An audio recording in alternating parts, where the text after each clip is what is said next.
Na verdade, cruzes, deixa eu baixar um pouco aqui. Na verdade, falta pouco para a gente terminar o texto raiz, né? Talvez dê mesmo tempo de a gente terminar hoje, sem correria. Mas vamos começar direito, tendo as preces, né? Então, deixa eu projetar. Sempre falo isso. Deixa eu compartilhar aqui. Só um pouquinho. Tá bom, posso minimizar, mas tem que abrir aqui, né? As preces. Que finalmente eu acertei também. Então vamos lá, vou compartilhar aqui para a gente fazer as preces e começar, então. Mas antes de começar, de fazer as preces, a gente poderia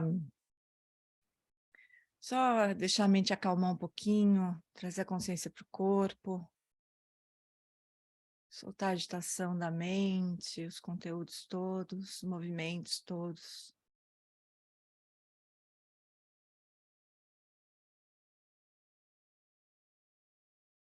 Sentir um pouco a respiração.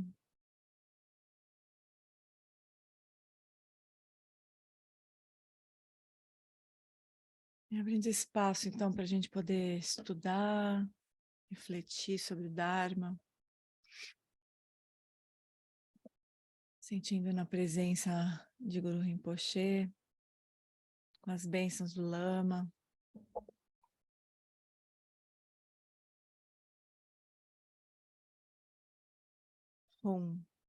Na fronteira noroeste de Udiana, no coração de um lótus, está sentado aquele renomado como Padmasambhava, que alcançou o espantoso Supremo Siddhi e está cercado por uma hoste de muitas dakinis. Seguindo suas pegadas, dedico minha prática. Por favor, aproxime-se e conceda suas bênçãos. Guru Pema Siddhi Hum. Hum Orgen Yogi Nubjantam Pema Gesar Dompola Yamsen Chogi Modrumye Pema June Shesudak Kordo Kandro Mampekor Keki Jesudadruki Jenge Lapch Sheksu So Guru Pema Siddhi Hum. Hum Orgen Yogi Nubjansam Pema Gesar Dompola Yamsen Chogi Modrumye Pema June Shesudrak Kordo Kandro Mampekor Keki Jesudadrubki Jenge Alapchi Sheksu So Guru Pema Siddhi Hum. No Buda, no Dharma e na excelente Assembleia da Sangha, até que alcance a iluminação, neles eu tomo refúgio. Através da minha prática das 6 perfeições, possam todos os seres sencientes alcançar o estado búdico. Sangye Chodan Sochi Chonama Janchu Bardu Dani Kapsuchi Dagi Jinso Jipe Sonamchi Drola Penti Sangye Drupasho Sangye Chodan Sochi Chonamla Janchu Bardu Dagni Kapsuchi Dagi Jinso Jipe Sonamchi Drola Penti Sangye Drupasho.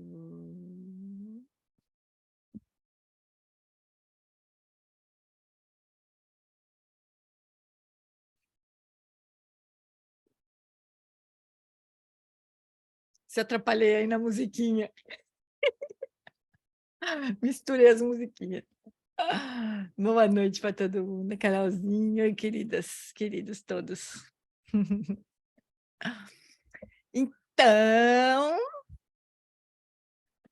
a gente vai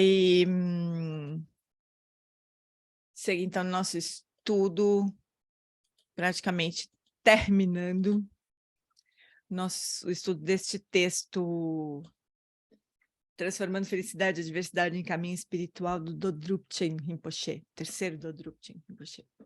Então, a gente já estudou tudo isso aqui, ó. Falta só o último item, né? Então, como transformar a diversidade em caminho espiritual, toda essa lista de conselhos sobre como transformar a diversidade através da verdade relativa, da verdade última. Aí a gente estudou essa última parte, a primeira parte da última parte, que é como transformar a felicidade em caminho espiritual através da verdade relativa. E agora está faltando como transformar a felicidade em caminho espiritual através da verdade última. Então, esse final é bem breve mesmo, né? Talvez a gente pudesse retomar daqui, ó, como transformar a felicidade em caminho espiritual, né? E aí, amores, eu estava até lembrando, pensando assim, em falar uma coisa que a Antonella tinha me falado por WhatsApp. Cadê ela? Ela tá escondidinha aí, não tô vendo. Ela... Ah, tá com a câmera fechada. Ela... Oi, querida.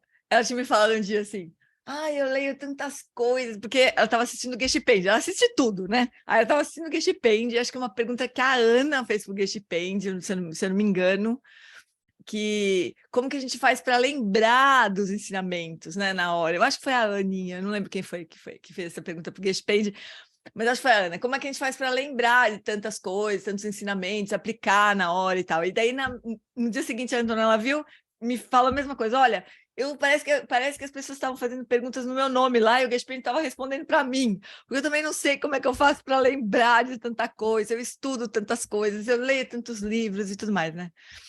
E eu estava lembrando da Antonella falando isso para mim e de comentar com vocês assim, né? A gente está terminando esse estudo agora, né? E na verdade a parte mais importante, mais detalhada, a gente já passou. Agora a gente poderia ler de vez em quando esse texto, sabe? Deixar ele por perto, assim, de vez em quando voltar para ele, porque não tem outro jeito de a gente memorizar, de a gente não se esquecer, né? A não ser vendo toda hora, porque senão a gente vai esquecer mesmo, né? Vão surgir muitas coisas legais para a gente estudar, muitos textos maravilhosos, muitos retiros, não sei o quê, e a gente vai acabar esquecendo, né? Então, a gente podia, de vez em quando, ler inteiro, né? E sempre que a gente lembrar, pelo menos ler a primeira página, né? Porque daí é capaz a gente conseguir lembrar, só lendo os títulos, né? A gente se lembrar daquele conteúdo. É a única forma de a gente memorizar e ter aquela carta na manga para quando as situações na nossa vida se apresentarem mesmo, né? A gente pode sacar aquela carta, para essa situação aqui, tchurum, tenho este conselho do Dodrupchen para aplicar. O único jeito, não tem outro jeito, né? E esses ensinamentos de Lojong, eles têm exatamente esse propósito, né?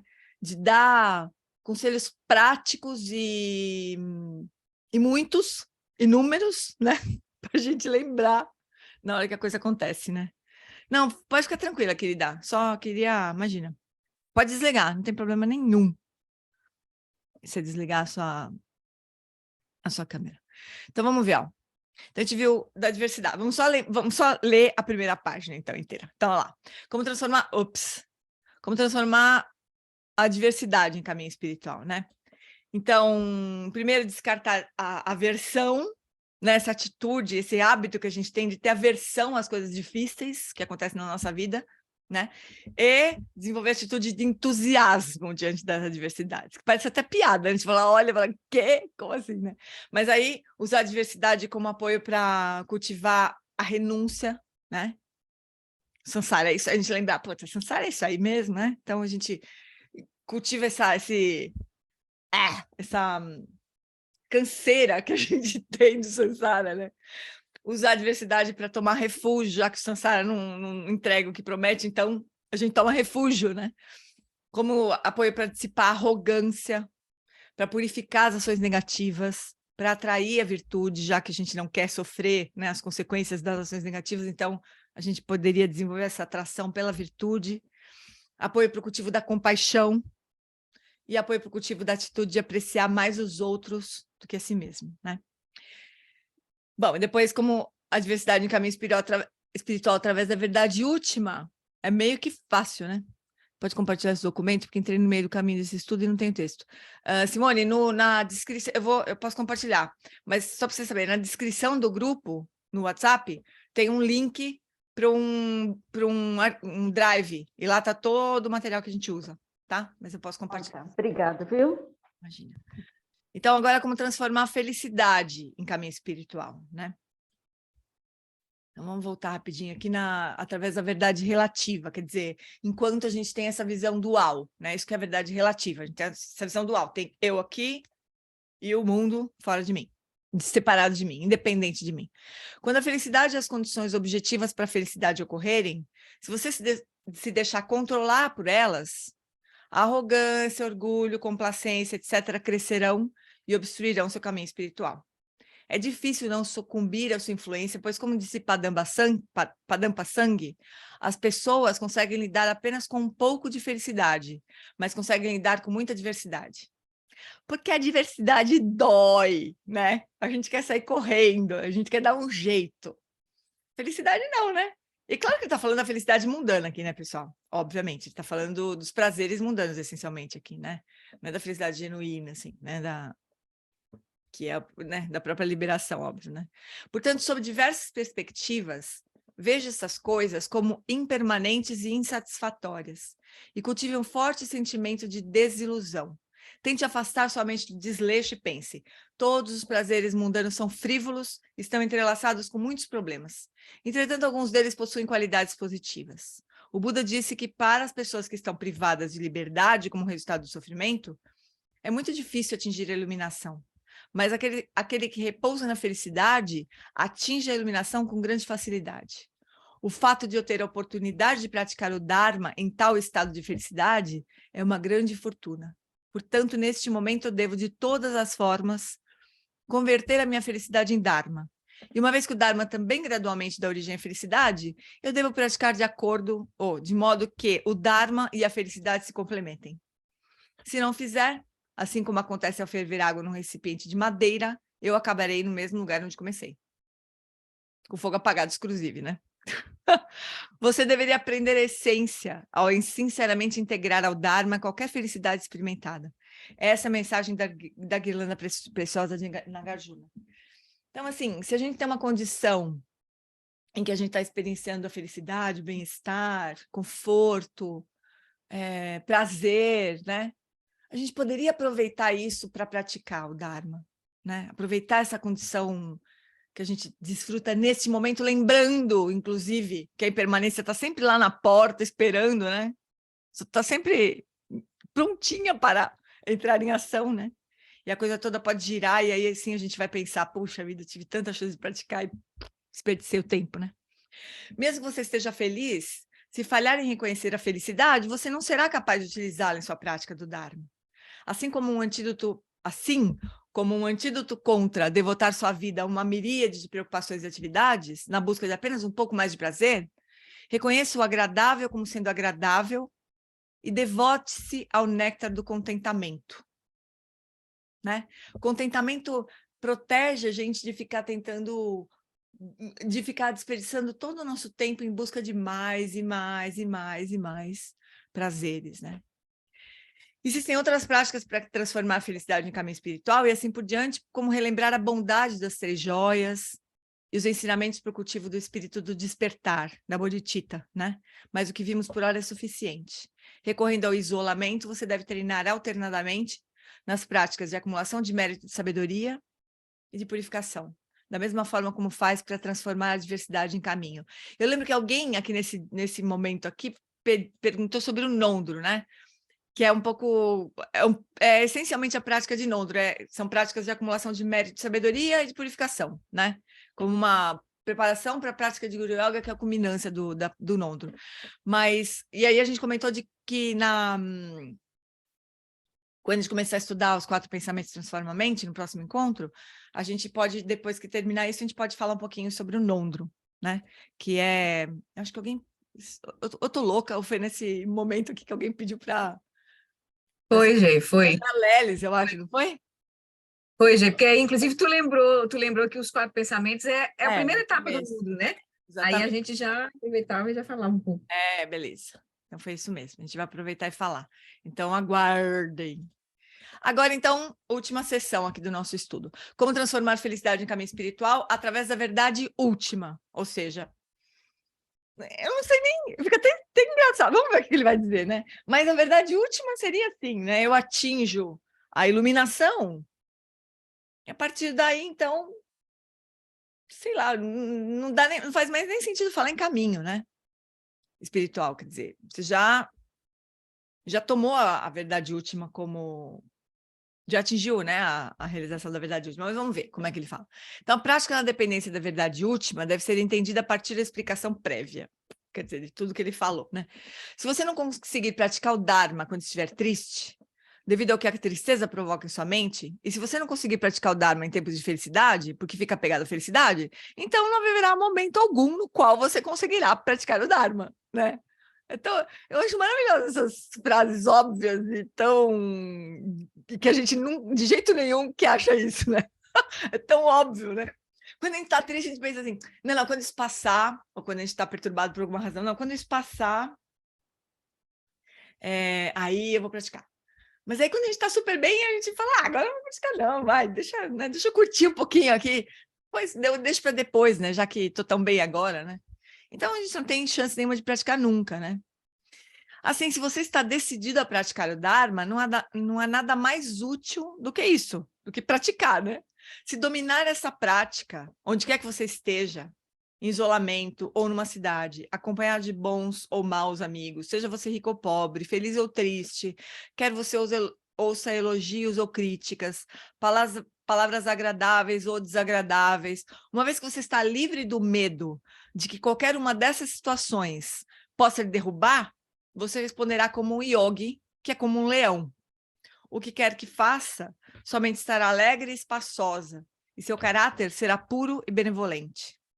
Mesmo que seu corpo resida num reino impuro, a sua mente irá se divertir no esplendor de uma alegria inimaginável, como um bodhisattva de um reino puro. Isso corresponde a um ditado dos preciosos Kadampas, antigos Kadampas, né? Do Atisha e tudo mais, discípulos do Atisha. Com a felicidade subjugada e a tristeza encerrada ou eliminada, quando você estiver sozinho, a solidão será sua companheira. Quando você estiver com pouca saúde, a doença será sua enfermeira. Por exemplo, um ourives purifica o ouro derretendo no fogo e o faz maleável ao mergulhá-lo repetidas vezes na água. Da mesma forma, ao transformar a felicidade em caminho, sua mente será subjugada, e ao transformar a adversidade em caminho, ela se tornará pura. Então, a gente doma a mente, trazendo a felicidade para o caminho, né? A gente não se perde na euforia e né, no deleite completo, aproveita aquilo para avançar. E quando a gente traz a adversidade para o caminho, a gente purifica todas as nossas reatividades, né? Quando isso ocorrer, você alcançará facilmente estados extraordinários de samadhi, nos quais seu corpo e sua mente estarão perfeitamente preparados para quaisquer tarefas que você demandar. Sinto que essa é a mais profunda das instruções para aperfeiçoar a disciplina moral, que é a raiz de tudo que é bom. Por não se apegar à felicidade, você estabelece a base para a disciplina ética especial de um renunciante. E por não temer a adversidade, você purifica completamente essa disciplina ética. Isso está explícito, isso está implícito no ditado que diz que a generosidade é a base para a disciplina ética e a paciência é o seu purificador. São dois antídotos mesmo, né? Para quando a gente está... Mas quando as coisas estão bem, então a gente aproveita para avançar, e quando as coisas não estão muito bem, a gente aproveita para purificar, né? Aquilo que resultou na adversidade, né? Ao praticar dessa forma agora mesmo, ao ascender a elevados caminhos espirituais, sua experiência será como no verso: realiza-se com sabedoria que todos os fenômenos são como ilusões, e com compaixão, realiza-se que o nascimento é como uma caminhada no parque. Em tempos de prosperidade e mesmo na pobreza, não há medo devido às aflições ou à adversidade. Para relacionar isso com a vida do Buda, antes de atingir a iluminação, ele renunciou ao reino de um monarca universal, como se fosse palha, e viveu próximo ao rio Nairanjana, dedicando-se a severas austeridades sem qualquer tipo de preocupação. Isso demonstra que, para experienciar o significado ambrosíaco de sua própria existência, você deve considerar a diversidade e felicidade como sendo de um só sabor. Isso isso é a visão da realidade última, né? Não ter preferência nem pela diversidade e nem pela felicidade. Não ter aversão nem à diversidade nem à felicidade. Tem um só sabor. Após atingir a iluminação, os senhores dos humanos e dos deuses até o céu de Akanishta colocaram os pés do Buda sobre suas cabeças e o homenagearam com todas as coisas boas.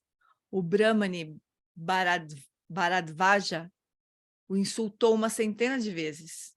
A filha de um Brahmani arrogante o acusou de má conduta sexual. Falou que estava grávida do Buda, né? E na terra do rei Agnidatta, ele viveu por 3 meses se alimentando de uma forragem para cavalos apodrecida. Em todas essas situações, ele permaneceu com a mente imperturbada, como o Monte Meru permanece imóvel diante do vento.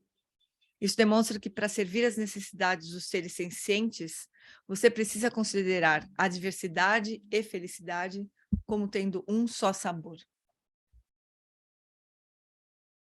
Ai, colofão, vou ler rapidamente. Esse ensinamento deveria ser oferecido por aqueles com estilos de vida dos mestres Kadampa, que se caracteriza pelo ditado: quando aflitos, eles não reclamam, quando felizes, eles não se iludem. Ai, isso é muito bonito, né? Quando aflitos, eles não reclamam, quando felizes, eles não se iludem. Quando ensinado por alguém como eu, sinto que a minha própria língua fica envergonhada. Ainda assim, de modo a me acostumar a reconhecer as 8 preocupações mundanas, ou seja, diversidade e felicidade, ganho e perda, elogio e crítica, boa e má reputação, como tendo um só sabor, eu, o velho mendigo Tempenima, fiz essa composição na floresta dos muitos pássaros. No topo da árvore florescente da publicação, possam as muitas flores e frutos deste bom conselho adornar o bosque dos ensinamentos do onisciente, e possam trazer deleite à revoada dos seres afortunados. Possa todo mundo ficar bem. Subham astu sarvajatgatam. Bonito, né? Como se fosse uma aspiração. Mas esse encerramento aqui é como...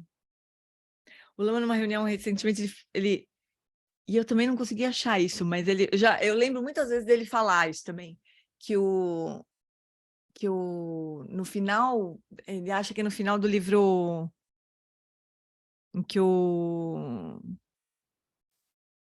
meu Deus do céu. Calma aí, deixa eu achar aqui um pouquinho, rapidamente.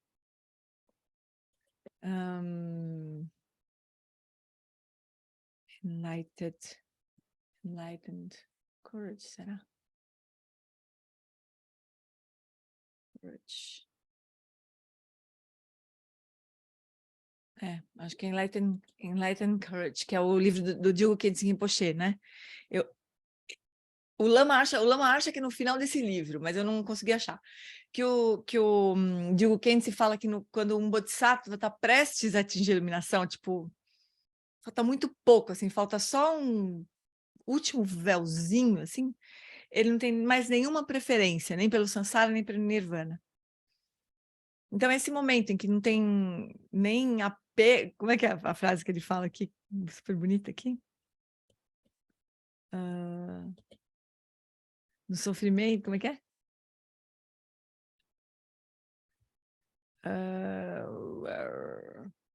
Gente, já perdi aqui de novo. É no último parágrafo, G. Quando aflitos, eles não reclamam. Quando aflitos não reclamam. Felizes. Quando felizes não se iludem, é isso mesmo. Quando aflitos eles não reclamam e quando felizes eles não se iludem, né? É a perfeição disso daí, né? É não ter preferência nem pelo Sansara nem pelo Nirvana, né? Então esse é o caminho final, é essencialmente mesmo o ponto final, né? Mas é isso, amores. Esse é o primeiro texto, né? Agora, a ideia é que nas próximas nos próximos encontros, a gente contempla os 4 pensamentos transforma a mente usando o texto do Shagdo Rinpoche e as práticas do Shagdo Rinpoche, que são lindas de morrer, assim, de cada um dos pensamentos, né? Mas eu queria aproveitar que a gente tem um tempinho aí, queria compartilhar com vocês uma coisa aqui. Eu sigo há muito tempo um professor chamado, eu guardei já, chamado Ken MacLeod, Unfettered Mind. E aí ele tem chega uns textos, né, que ele manda. E essa semana, deixa eu achar nesta semana. Unfettered Mind. Na verdade, ele tem umas coisas super legais no site dele, né? Depois eu vou passar para vocês aqui. Como é que chama o site dele? A minha irmã até me ajudou uma época atrás a traduzir a página dele onde ele apresenta o treinamento da mente 7 pontos esquematizado, assim, quando a gente for estudar o treinamento da mente 7 pontos, eu vou mostrar para vocês. Mas ele veio esse mês veio essa dica de prática, né? De prática viva, falando sobre o terceiro ponto do Mind Training, em 7 Points, ou 7 Point Mind Training, que é treinamento da mente em 7 pontos, que vai ser o nosso estudo seguinte, lá depois dos 4 pensamentos, que é justamente a prática na vida, né? Que você traz qualquer coisa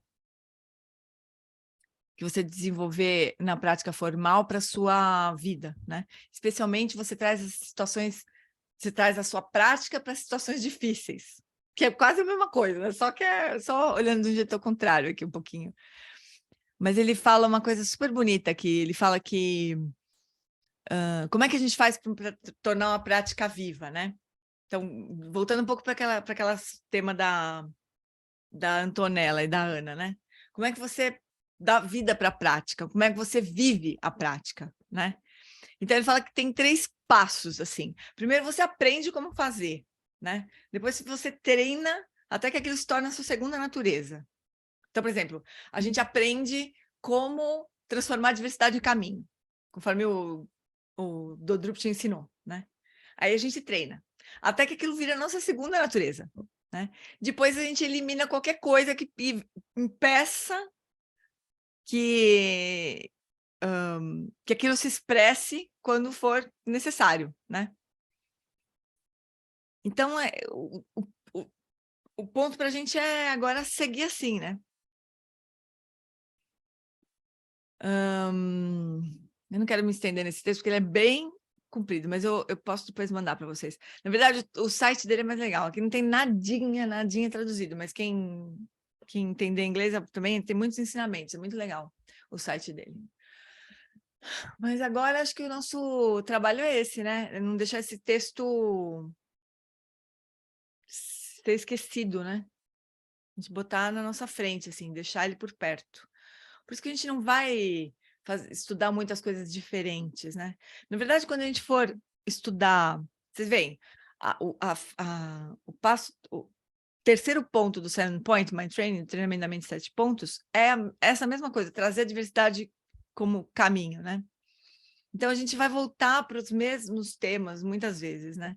E a ideia é essa mesmo, nesse estudo nosso aqui das quartas-feiras de Lojong, né? A gente estudar de formas diferentes, visões diferentes, comentários diferentes, como no caso do Lama Wallace comentando o treinamento da mente em 7 pontos, mas essencialmente os mesmos assuntos, né? Porque é isso, o que a gente vai fazer? Além de lidar com a diversidade, lidar né, com os momentos tristes, momentos felizes. O que mais a gente poderia fazer, né? Então é isso. O que vocês gostariam de comentar? Alguma ideia de como a gente fazer para não esquecer?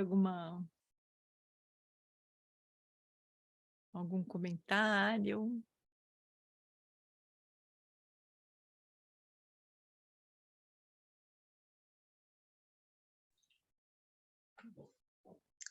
Não tem, é lindo, é como tu disse, de tempo em tempo a gente tem que retomar, botar uma vez por mês lá uma lida, contemplar, a gente não pode esquecer, né, deixar de lado um texto tão precioso para a gente se mover no mundo, né?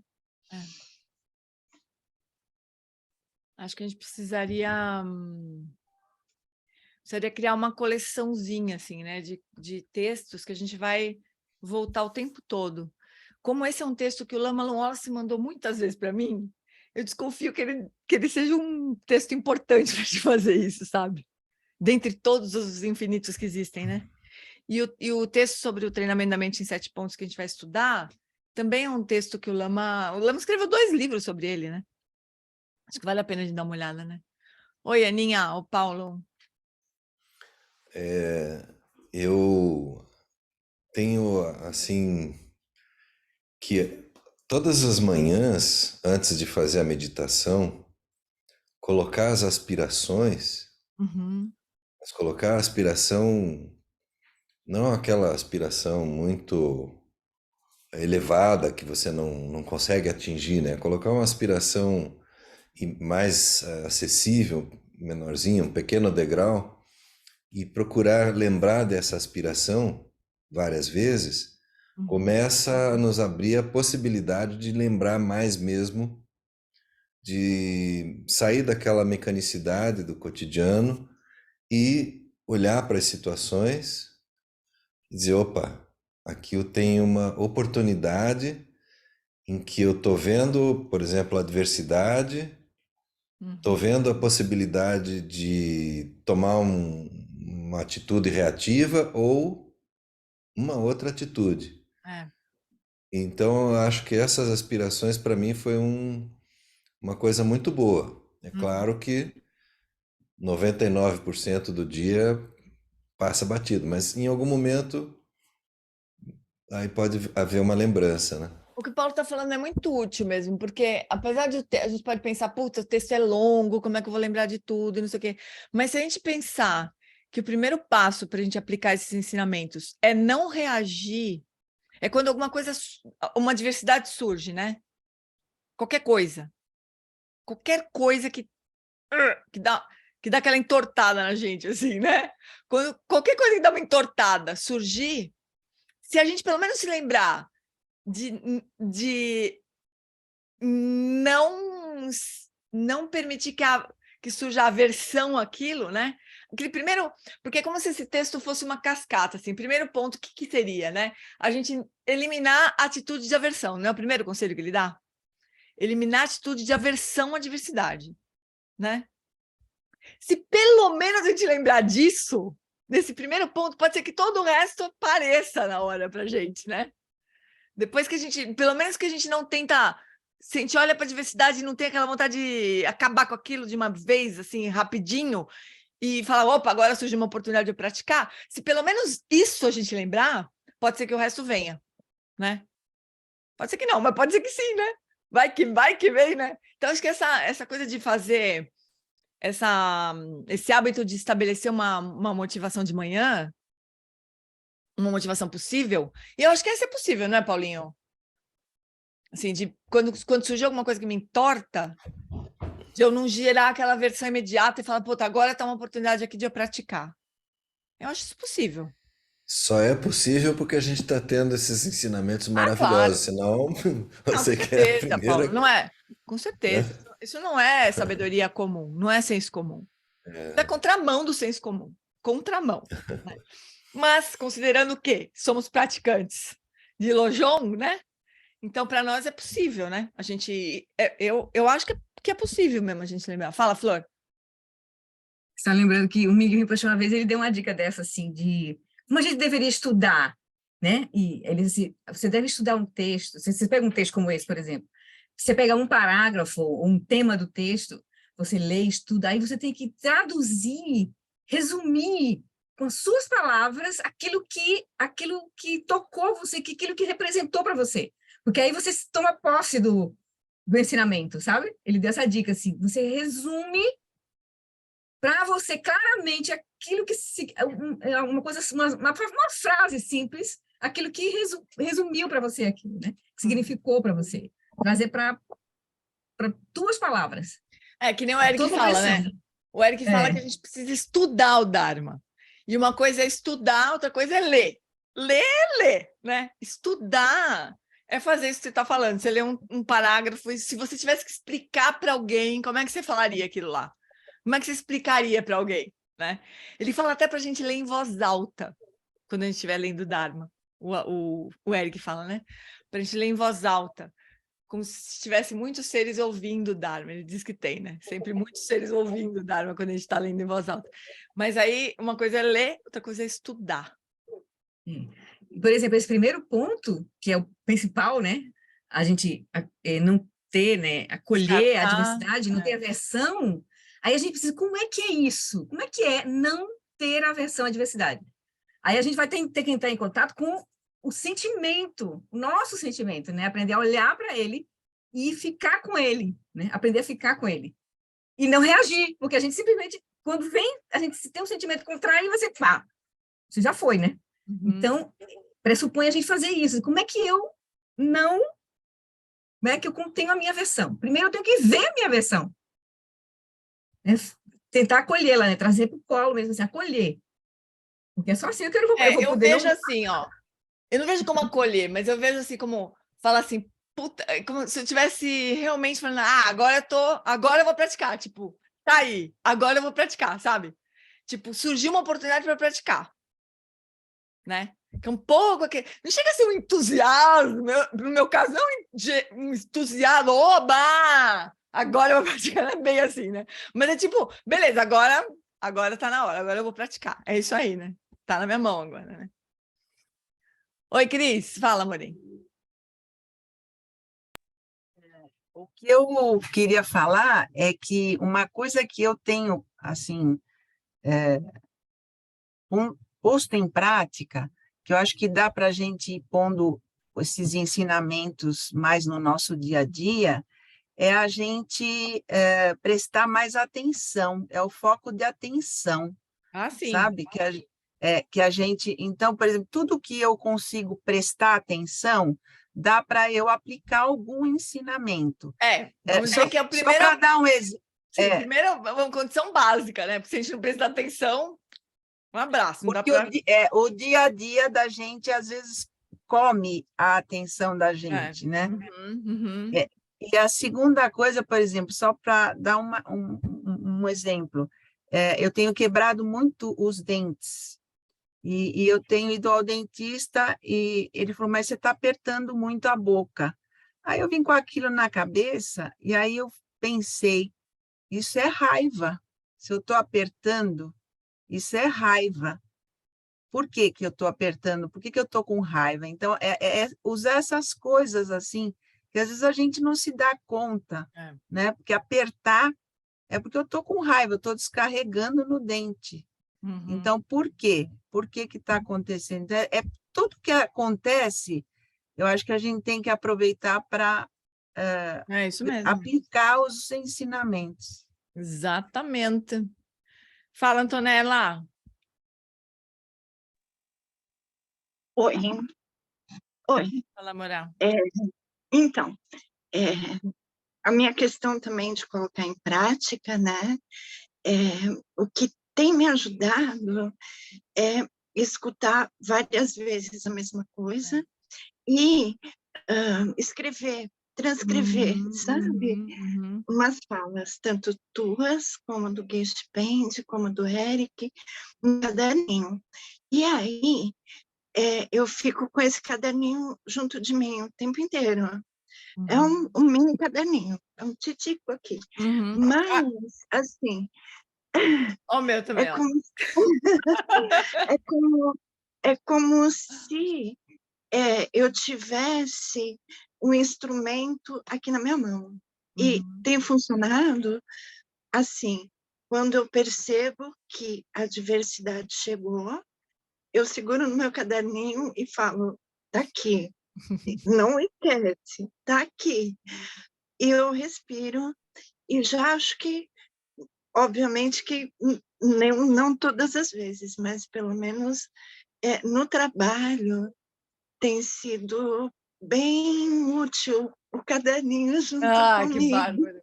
Ótimo. É isso, Mas deixa eu fazer um obrigada. comentário, Antonella. Por favor, não escreve nenhuma coisa que eu falar. Só se você souber que eu estou traduzindo, ou que eu estou falando, olha, o Alan Wallace fala isso, isso, isso. Por favor. Sim, Porque sim, pode ser uma sim. grande besteira. Mas quando é uma tradução, quando é uma referência, aí você pode anotar, né? Caso contrário, Tá não bom. faz isso, porque pode ser uma besteira sem fim, e aí a gente está nós duas perdidas. Assim. Mas, de qualquer maneira, obrigada. Não. Fala, amor, Arthur, seu lindo. Como é que tá aí no Canadá? Tá bom, Tá bom? tá um outono surpreendentemente quente, na verdade. Que bom. Não era botar essa temperatura ainda. Que suerte.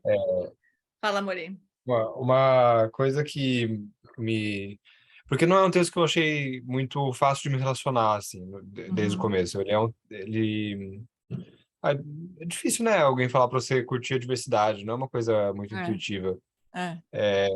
Mas tem uma coisa que me fez internalizar melhor esse texto, que é o fato de ele trazer a prática para uma experiência muito cotidiana, né? Que é a experiência de se frustrar, a experiência de passar por adversidade, em suma. Eu acho que não é uma especialidade dele, acho que todas essas práticas de trazer o Dharma para o dia a dia talvez tenham esse efeito. Mas é uma coisa que é interessante para mim, porque eu tenho muito essa tensão. A única pergunta que eu já fiz pro Lama Santen foi uma pergunta sobre assim, olha, eu não tenho certeza se eu vou conseguir ficar 3 anos em retiro na minha vida, o que eu faço? E ele deu uma resposta muito, não, calma, sabe? O que você Eu tá lembro. falando? Você tá aqui em São Paulo, uma coisa por vez, assim. Então, esse tipo de prática é útil, eu acho, para pessoas como eu que têm esse tipo de ansiedade, assim, né? Porque, no mínimo, dá para praticar vivendo a vida mais ou menos como eu vivia ela, né? Sem uma mudança material muito gigante, né? Isso, sem uma mudança externa, né? Muito gigante. É. Mas é esse o propósito desses estudos mesmo, Arthur. É justamente o que o Lama Wallace também diz. Toda vez que eu tinha chilique de não posso entrar em retiro, ele falava a frase do Dron Tempa. Abandone todo o apego aos assuntos desta vida e deixe que a sua mente se transforme em Dharma. Esse pode anotar, viu, Antonella? Porque esse é do Dron Tempa, não é nem do Alan Wallace, do Dron Tempa. Que é justamente estudar esses textos todos de Lojong e aplicar na vida onde a gente está, né? O Alan Wallace é exatamente por isso que a gente está estudando esses textos aqui. Porque essa é a recomendação dele para quem não pode entrar em retiro. Não é só para quem não pode entrar em retiro. É para qualquer um. Porque ele também fala o seguinte, tudo que impede você de praticar se você estiver em retiro, impede você de praticar se você não está em retiro. Então, tudo que perturba a nossa mente fora de um retiro vai perturbar dentro também. Não é que a gente vai entrar em retiro e falar, agora, pronto, todas as condições internas estão perfeitas e agora eu vou praticar e vou atingir a iluminação. Infelizmente, não. Todas as perturbações que a gente tem, que a gente teria que polir por meio dessas práticas de Lojong, vão continuar, vão com a gente para o retiro, sabe? Então, não é... Na verdade, não é uma coisa ou outra, né? É como se a prática de Lojong ela fosse uma preparação para um retiro ou não, né? Pelo menos a gente não está perdendo tempo, né? De jeito nenhum. De jeito nenhum a gente está perdendo tempo. Então, essas práticas são assim mesmo. Tem mesma finalidade mesmo, né? Agora, esse texto e todos os de Lojong, eles são um método, Arthur. Pensa nisso. Eles são um método para a gente eliminar o autocentramento. Basicamente é isso. Então, o que é acolher a adversidade? É falar, pode bater neste eu que me atrapalha, que me impede de atingir a iluminação. É isso. Todas os ensinamentos, eles vão contra o que o nosso eu, o nosso ego, o nosso autocentramento gostaria que acontecesse. Né? Justamente como um método. Não é por acaso. É justamente como um método. Porque essa nossa fixação a um eu, que é independente, que é separado, né? E tudo que a gente faz para sustentar esse eu é o que nos mantém no samsara. Então, todos esses ensinamentos vão dar porrada no eu. E para nós, eu falo, como assim? né? Porque a vida nossa é ao contrário, realmente. A vida comum é justamente ao contrário, né? Se você deixasse, eu anotava isso aí, Ju. Mas isso pode anotar também, porque não sou eu que estou falando, mas é isso. Se a gente pensar isso, facilita, porque os 8 versos que transformam a mente também. Se a gente for olhar, cara, isso aqui, cara, é completamente ao contrário do que a gente faz, né? Quando alguém a quem ajudei com grande esperança, maltrataram, feriram a minha pessoa, mesmo sem motivo, aprender a ver essa pessoa como um excelente guia espiritual, como assim? Né? Mas é tão frontalmente contra o que a gente está acostumado a fazer, porque tem esse propósito de justamente eliminar o autocentramento, né? Quando eu entendi isso, que é um método realmente, ficou mais fácil para mim. Sabe? Oi, Aninha, ou Paulo, não sei. Sobre isso mesmo que eu ia falar, do autocentramento. De repente me veio uma pergunta para mim, sei lá, mas como é que o meu autocentramento está ligado a essas aflições mentais que está dando na minha cabeça agora, né? Uhum. O que tem isso a ver? Porque isso é uma coisa que não tem nada a ver comigo, né? Então, como é que o autocentramento tá, o link do autocentramento com as energias que me acometem de repente? E eu fico pensando, mas isso é o meu ego, né? O que tem a ver isso Aninha, comigo, lembra né? a resposta que o Gaspedi te deu sobre a história da sua amiga? Uhum. Sempre a gente sofre porque tem alguma coisa picando, pinicando alguma identidade, algum euzinho ali. Pois é, mas tem coisas que eu não consigo perceber aonde de que parte vem isso. Às vezes é porque não é o eu, assim, necessariamente. Mas, por exemplo, é o grande eu. Eu faço essa brincadeira, porque tem o eu e tem o grande eu, né? Tem São Paulo e tem a grande São Paulo, aquilo que está por perto, né? Às vezes não é o eu, mas é o meu, sabe? O meu ponto de vista, o meu marido, o meu, que é o grande eu. É eu e tudo que eu considero meu, né? Quando alguma dessas coisas pode eventualmente ser prejudicado, alguma coisa assim, a gente se aflige, né? E às vezes é só hábito mesmo, a gente nem consegue mesmo rastrear, mas é um hábito mental. Tem isso ainda. São os nossos karmas, que a gente não consegue rastrear muitas vezes, né? Aí eu me lembrei da aula da Flori, de ontem, quando o Roberto, ele ficou falando sobre isso, né? Se a gente vê as vidas passadas, ter esses insights, não ajudariam Flori e o Roberto também, né? Não ajudariam a gente ir mais rápido nesse caminho, né? Sei lá, dar um pulo, um salto quântico, qualquer coisa, né? Tá louco. Eu não acho, honestamente, não acho, porque a gente não... Nem as vidas passadas que a gente teve nessa mesma vida ajudam muito, porque a gente parece que esquece. Eu tive várias vidas passadas nessa mesma vida aqui. Eu já fui jogadora de vôlei, já fui farmacêutica, eu já fui gerente de marketing, já fui várias coisas nessa vida. E muitas das experiências que eu vivi, eu nem lembro mais. Não ajuda... Sei lá, se ajudaria a gente ter mais uma coleçãozinha de lembranças, sabe? De outras situações. Não sei se ajudaria muito. Eu não, honestamente não sei. E também tem uma coisa que, assim, aquilo que está neste momento nos afligindo e nos perturbando é o que importa nesse momento, é o que a gente tem na mão para praticar, sabe? É isso, eu acho que é mais efetivo, assim, o que está nesse momento doendo. Está nesse momento doendo, tem mais...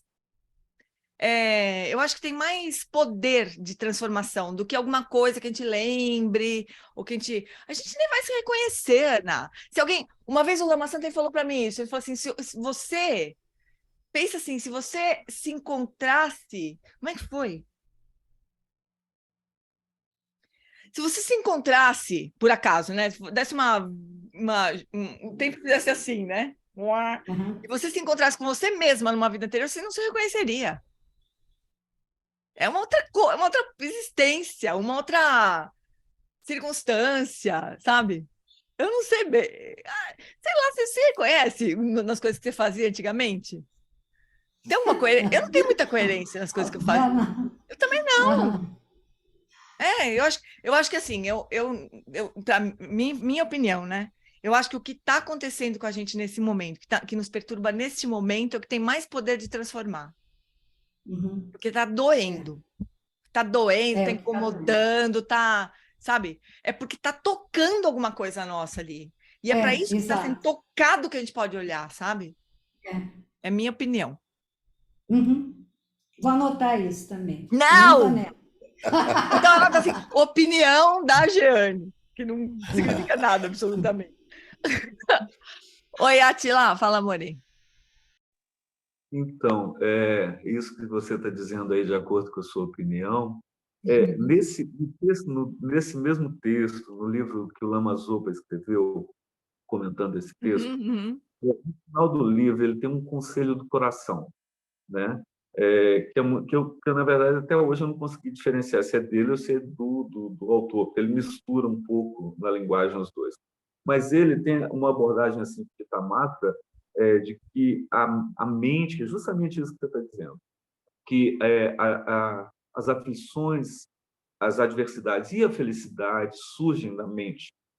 Essa mente que gera as causas e que domina, que rotula o que é felicidade e o que é infelicidade, né? Então ele diz que se a gente tiver a consciência disso, é muito interessante. Dentro das coisas importantes que ele fala, de trocar com o outro, de receber as adversidades como uma experiência, que a gente lembra lá dos 8 versos. Aí eu queria perguntar se eu queria transcrever esse texto que eu tenho aqui, é pequenininho, e mandar no grupo aí. Eu mando para você. Qual? Do Lama Zopa? Eu tenho também, do livro.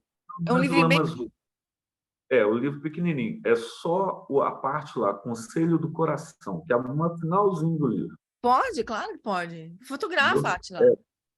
No finalzinho. Não, é porque eu tenho ele só em livro digital. Entendeu? Mais fácil ainda. Só copiar, né? Copiar. Bom, faz do jeito que você quiser. Tá, mas eu pode, claro. Vou mandar por e-mail, copiar e faço um PDF e mando. Porque eu acho que é uma abordagem interessante, que ela é bem prática. Claro. Esse conselho dele é muito prático, o Lama Zopa ele vai direto, né? Aí, hoje eu acho que não dá ponto de ler isso, né? É meio grande. Não dá tempo. Mas é isso aí, é a mente.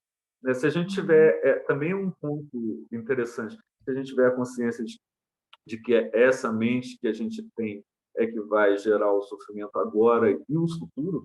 E os futuros, pode ser os futuros, porque, na verdade, é essa mente que a gente vai carregar até se eu morrer aqui agora, é essa que eu vou carregar. Então, enquanto a gente não purificar aquilo que está sendo tocado e que está vindo à tona, a gente vai rolando. E que impulsiona ela a surgir desse modo, né? Exatamente. Também, né?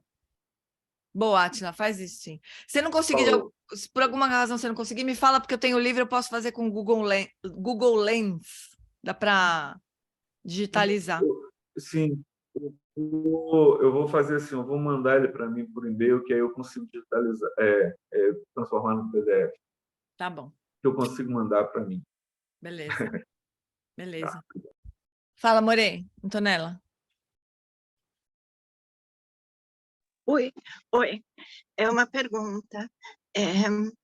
Assim, como a gente pode lidar quando a adversidade impacta a tua vida de uma tal maneira que você tem que, não sei, agir de algumas outras maneiras. Eu estou falando de uma adversidade financeira que atinge a mim e a 500 milhões de brasileiros que a gente sabe.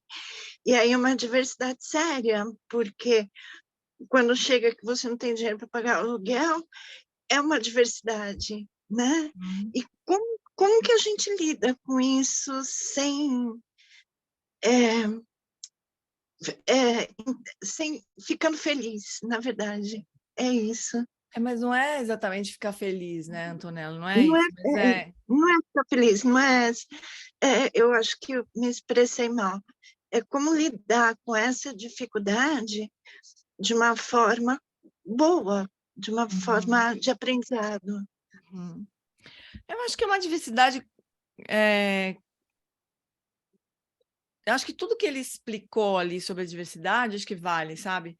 Porque tem a questão que é prática, que a gente vai precisar fazer... O fato de a gente lidar com a diversidade de uma forma positiva não significa que a gente não vai tomar providências, né? Que a gente não vai tomar atitudes concretas para resolver aquilo, não significa isso, né? Em nenhum caso, não só nesse, nenhum caso, né? Como diz o Geshe Pende, erro é erro, coisa errada é coisa errada, e o que tem que ser feito, né? Agora, o ponto é como é que você internamente reage a isso, né? Que tipo de aflição surge na sua mente, né? Como é que você pode usar isso como tudo que o Dodrupchen disse? Bom, Samsara é isso aí, né? Então, eu preciso cultivar renúncia, preciso cultivar o refúgio, eu posso cultivar compaixão, porque, como você disse, como acontece com você, acontece com milhões de brasileiros, milhões de seres humanos, né? Que passam por essa dificuldade também, por esse tipo de dificuldade, né? Então, eu acho que não é diferente dos outros casos, sabe, querida? Agora, acho que é importante isso, né? Lidar com a diversidade de uma forma positiva não quer dizer que a gente não vai tomar atitudes, né? E fazer o que for possível. Pedir ajuda bom, fazer tudo que eu tenho certeza que você tem feito, né? Mas procura olhar para cada um desses pontos assim que o Dodrupchen cita ali, dessa diversidade. E como é que você pode usar isso? Esse caso, sabe, em cada um desses pontos, assim. Tá certo. Obrigada. Acho que é assim. Fala, Rô. Aí vai ser, depois a gente encerra, tá bom? Tá ouvindo? Tá ouvindo? Tá, né? Uhum. É porque a Ana falou, e aí eu queria... Por que eu acho que, na minha experiência pessoal, ajudaria eu ter lembranças de entradas e saídas de outros reinos? Não necessariamente como no reino humano, tá? Mas todo no processo. É como se eu tivesse dando um mergulho no meu inconsciente e indo até a leve ginana, até a consciência substrata. Porque eu olho a minha posição nesse momento, eu estou no binômio ainda esperança e medo.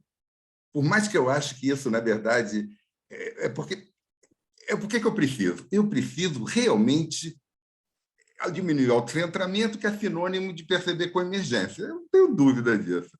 Aí você chega e fala, mas vem cá, se você agora fica doente, se eu fico doente, descubro uma doença, eu vou me preocupar? Vou.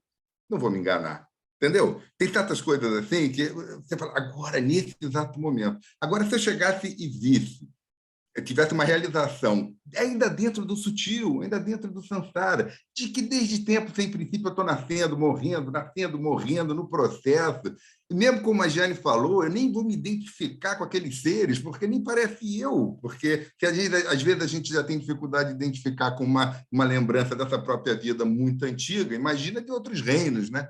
Mas aí você realmente ter realização disso, entendeu? De que a gente nasce e morre sem conta, e a gente está aqui. Aí a gente esquece, porque o processo natural é esse, e aí vai para o inconsciente, aí a gente encontra os outros seres em virtude da causalidade, que é o karma. Eu acho que ajudava a tirar um pouco do... Entendeu o que eu quero dizer? Um pouco dessa coisa de medo e esperança. Eu tenho medo e esperança, gente. Eu não tenho a menor dúvida disso, não vou me enganar. Eu não sei. Essa é uma opinião caso não é também. Se lembrar de vidas passadas, né? Esse não é um caso de se lembrar de vidas passadas, é ter a realização da impermanência da vida, né? Dos bardos. É ter uma realização, não é simplesmente se lembrar de vidas passadas. Porque se lembrar de vidas passadas, assim, quando na vida passada eu fui tal coisa, isso não eu acho que não acrescentaria nada, porque a gente pode ter sido realmente qualquer... É só a gente imaginar. O que a gente conseguir imaginar, possivelmente a gente já foi, né? Agora, o que você está dizendo é ter a realização, como diz aquele yogi no yogi do Tibete, aquele yogi olhando para a câmera e falando, olha, eu me lembro de todas as minhas vidas anteriores, inclusive das que eu era um animal. Isso não é lembrar das vidas do jeito comum que a gente fala, né? De se lembrar. Isso é ter uma realização. Isso é diferente. né? Agora, eu acho que as coisas estão ligadas. Mas, Jane, por exemplo, eu lembro quando eu era criança. Hein? Eu lembro quando eu era criança. Eu tenho realização que eu fui criança? Ué, não sei. Não, eu sei, porque para saber o que você está dizendo semanticamente do que é realização, tá? Porque eu, por exemplo, como eu lembro que eu era criança, eu falo, olha, eu fui criança. Botaram um chip, na verdade eu nasci ontem, mas aí veio todo o passado no chip e eu tenho essa imaginação, mas na verdade eu não tive essa experiência.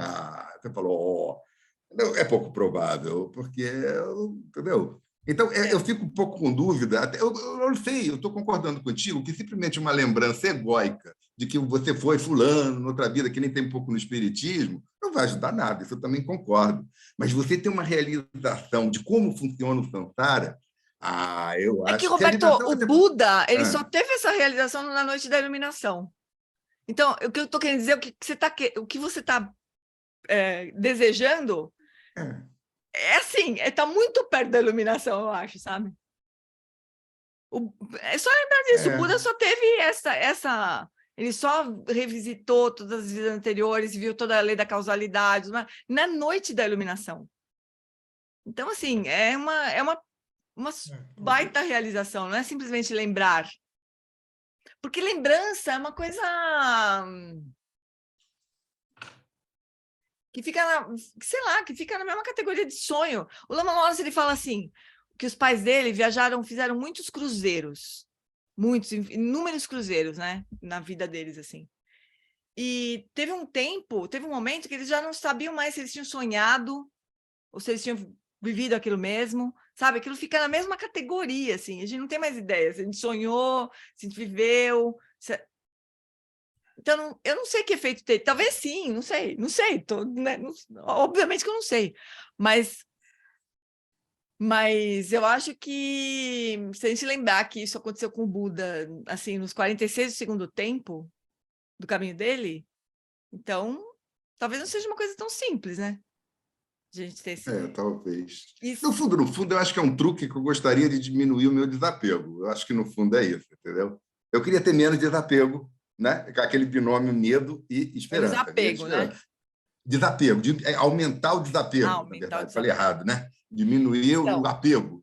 Então, aí um truque seria, se eu chegasse agora e falasse, da mesma maneira que eu lembro da minha infância, meus pais já morreram, bateram 3 filhos, quer dizer, um monte de coisa que aconteceu na minha vida, eu lembre como, no reino do inferno, no reino dos deuses, em outro, do samsara, assim, meio... Tudo é batalha de sonho, não importa. Aí eu falo, nossa, então é isso mesmo. Eu ainda não realizei, porque ainda não estou vendo a coemergência, mas pelo menos um pouco de desapego acho que vai aparecer mais. Eu acho isso também. Possivelmente. Só estou te dizendo que eu acho que é uma grande realização, não é tão simples assim, tão raso assim, né? É uma coisa grandiosa. Sim. Assim, em termos de realização. Tá bom. É só uma reflexão. Amores, vamos encerrar, porque o Alexandre me falou que o Lama está começando a... Só para me contrariar. Só para contrariar, o Lama começou na hora hoje. Então, vamos rapidamente fazer a dedicação express, aquela bem express, assim. Que a grande tradição da Abade Shantirakshita, do mestre Padmasambhava e do rei Trisondeu possa florescer e permear os 3 reinos. Que a presença das 3 joias nunca se separe do fluxo mental dos seres, assegurando assim um sublime bem-estar através dos 3 tempos. Quem locho sun rin loche zanling sasun chapa pedro jucho sun wanda midrado sungele show.